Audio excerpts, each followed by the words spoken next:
ഈ അത്ഭുത ബിൽഡിംഗ് എന്താണെന്ന് നിങ്ങൾക്ക് ഊഹിക്കാൻ പറ്റുന്നുണ്ടോ? ഒരു അല്പം വിഷമത്തോടു കൂടി നിൽക്കുകയാണ്. കഴിഞ്ഞ ദിവസം മെക്സിക്കൻ നേവി ഷിപ്പ് ഇടിച്ച് തകർന്ന ഈ ബ്രിഡ്ജ് ഏതാണെന്ന് മനസ്സിലായോ?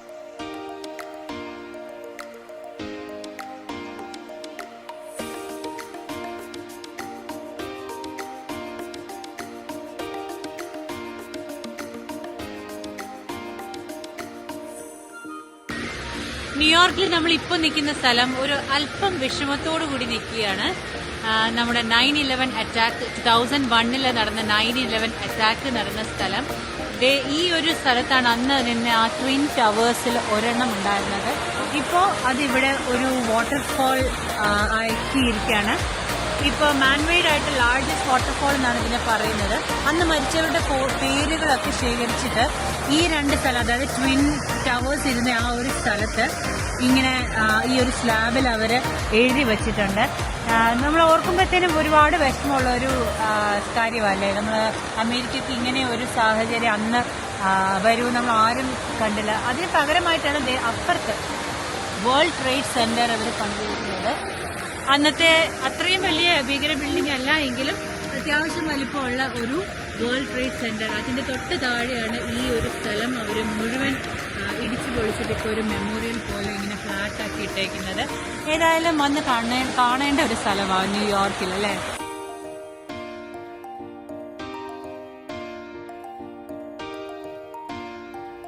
അപ്പോൾ നമ്മൾ ഈ നടന്നു പൊയ്ക്കൊണ്ടിരിക്കുന്ന ഈ വഴിയാണ് ന്യൂയോർക്ക് സിറ്റിയുടെ യഥാർത്ഥ ആകർഷണം അല്ലെങ്കിൽ മെയിൻ അട്രാക്ഷൻ എന്ന് പറയുന്നത് ടൈം സ്ക്വയർ.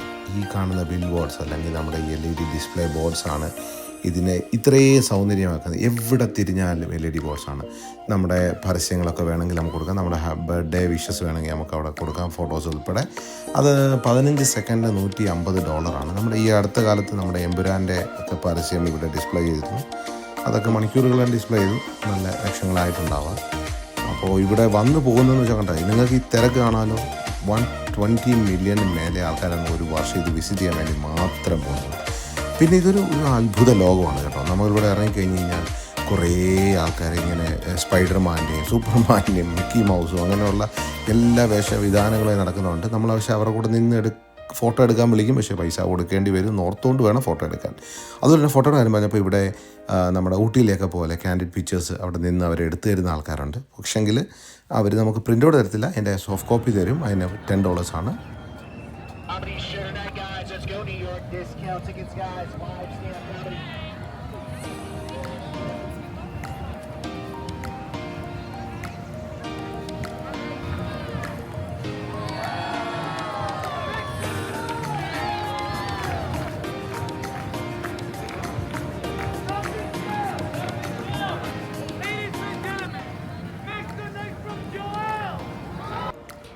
ഇത് ഈ കാണുന്ന പടുകൂറ്റൻ ബിൽഡിംഗ് ആണ് ട്രംപ് ടവർ. നമ്മുടെ ഇപ്പോഴത്തെ US പ്രസിഡൻ്റായ ഡൊണാൾഡ് ട്രംപും അദ്ദേഹത്തിൻ്റെ ഭാര്യയും മകനും 2019 ഒക്ടോബർ വരെ താമസിച്ചിരുന്ന ബിൽഡിംഗാണ്. അതിൻ്റെ ഏറ്റവും മേലത്തെ, അതായത് 58 നിലയുള്ള ഈ ബിൽഡിങ്ങിലെ ഏറ്റവും മേലെ 3 നിലയിലായിട്ടാണ് അദ്ദേഹത്തിൻ്റെ റെസിഡൻസി.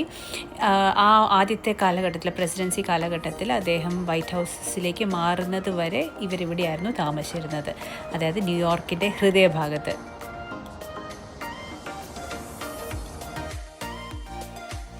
അപ്പോൾ ലോകത്തിലെ ആഡംബര ബ്രാൻഡായ ലൂയി വിറ്റോൻ്റെ ബിൽഡിങ്ങിൻ്റെ തൊട്ടടുത്ത് കാണുന്ന ഈ അത്ഭുത ബിൽഡിംഗ് എന്ന് പറയുന്നത് മറ്റൊന്നുമല്ല, ആപ്പിളിൻ്റെ 147ാമത്തെ റീറ്റെയിൽ ഷോപ്പാണ്. നമ്മൾ ഈ കയറുന്നത് ഇത് ഗ്രൗണ്ട്, അതായത് റോഡിൻ്റെ ലെവലാണിത്.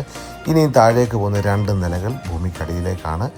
ആപ്പിളിൻ്റെ തന്നെ ഭൂമിക്കടിയിലുള്ള സ്റ്റോറുകളിലെ അത്ഭുതങ്ങളിലൊന്നാണിത്. ഓക്കെ, ഇത് വന്ന് കാണേണ്ട സംഭവമാണ്. ഇതിനകത്തത്തെ ഈ ഡിസൈനും ഇതുണ്ടാക്കിയേക്കുന്നതിൻ്റെ കളറും ഗ്ലാസും എല്ലാം അതിമനോഹരമാണ്. അപ്പോൾ ആപ്പിളിൻ്റെ ചില ന്യൂ പ്രൊഡക്ട്സൊക്കെ എൻ്റെ ഇൻട്രൊഡക്ഷനും അതിൻ്റെ അനൗൺസ്മെൻറ്റും ഒക്കെ നടന്നത് ഈ ബിൽഡിങ്ങിൽ നിന്നാണ്. ടിം കുക്കൊക്കെ അനൗൺസ് ചെയ്തത് ഈ ബിൽഡിങ്ങിൽ നിന്നാണ്. ഇത് 2006 ഓപ്പൺ ചെയ്തപ്പോൾ ഇതിടെ $1 മില്യൺ കച്ചവടമാണ് ഫസ്റ്റ് ഡേ തന്നെ നടന്നതെന്നാണ് പറയുന്നത്. പിന്നെ ഇവിടെ റീറ്റെയിൽ ഷോപ്പ് മാത്രമല്ല, ഇവിടെ കുറേ സെഷൻസ് ഒക്കെ നടക്കുന്നുണ്ട്. നമ്മൾ അവിടെയൊക്കെ നോക്കിയാൽ അറിയാം. ഇവർ നമ്മുടെ പുതിയ ഫീച്ചേഴ്സ്, അവരുടെ പുതിയ സെറ്റിങ്സും കാര്യങ്ങളും എല്ലാം അവരവിടെ ഒരു സെഷൻ പോലെ എടുക്കുന്നുണ്ട്. നമുക്ക് വേണമെങ്കിൽ പോയിരുന്ന് അറ്റൻഡ് ചെയ്യാം. ചുമ്മാതെ പല പല കാര്യങ്ങൾ ഇവിടെ നടക്കുന്നുണ്ട്. അടിപൊളി സെറ്റപ്പാണ് കേട്ടോ. ഇത് നമ്മളെ റോഡിലാണ്. റോഡിൽ നിന്ന് ഈ കാണുന്ന ഇതിനകത്തോട് നോക്കിയാൽ താഴെ നടക്കുന്ന ആൾക്കാരെയൊക്കെ നമുക്ക് കാണാൻ പറ്റും.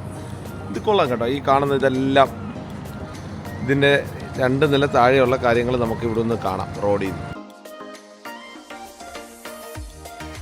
അപ്പോൾ നമ്മൾ ടൈം സ്ക്വയർ ഒക്കെ ഏതാണ്ട് കവർ ചെയ്തിട്ട് ഇപ്പോൾ ഞങ്ങൾ എത്തിയിരിക്കുന്നത് ബ്രൂക്ലിൻ ബ്രിഡ്ജിൻ്റെ താഴത്തെ ഒരു അടിപൊളി വ്യൂ ഉണ്ടെന്നും പറഞ്ഞിട്ട് നമ്മുടെ ബർത്ത്ഡേക്കാരന് ഒരു സർപ്രൈസ് ബർത്ത്ഡേ കേക്ക് കട്ടിങ്ങിന് വേണ്ടിയിട്ട് വന്നിരിക്കുകയാണ്. അപ്പോൾ ചെറിയ രീതിയിലൊക്കെ ഉള്ള ഒരു സെലിബ്രേഷനും ബർത്ത്ഡേ കട്ടിങ്ങും ഒക്കെ ആയിട്ട് ഞങ്ങളിത് ഇവിടെ അടിച്ചു പൊളിക്കുകയാണ്. അപ്പോൾ ഇതാണ് ന്യൂയോർക്കിൻ്റെ ട്രാവൽ ഡേ.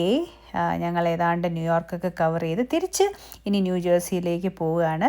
അപ്പോൾ അടുത്ത വീഡിയോയിൽ കാണുന്നതിന് മുന്നേ ഒരു കാര്യം പറയാനുണ്ട്. എന്താണ്? ലൈക്ക് ചെയ്യുക, ഷെയർ ചെയ്യുക. അതെ, വീഡിയോ കണ്ട് ലൈക്ക് ചെയ്യുക, ഷെയർ ചെയ്യുക, ഞങ്ങളുടെ ചാനലൊന്ന് സബ്സ്ക്രൈബ് ചെയ്തേക്കണം. അപ്പോൾ see you on next video.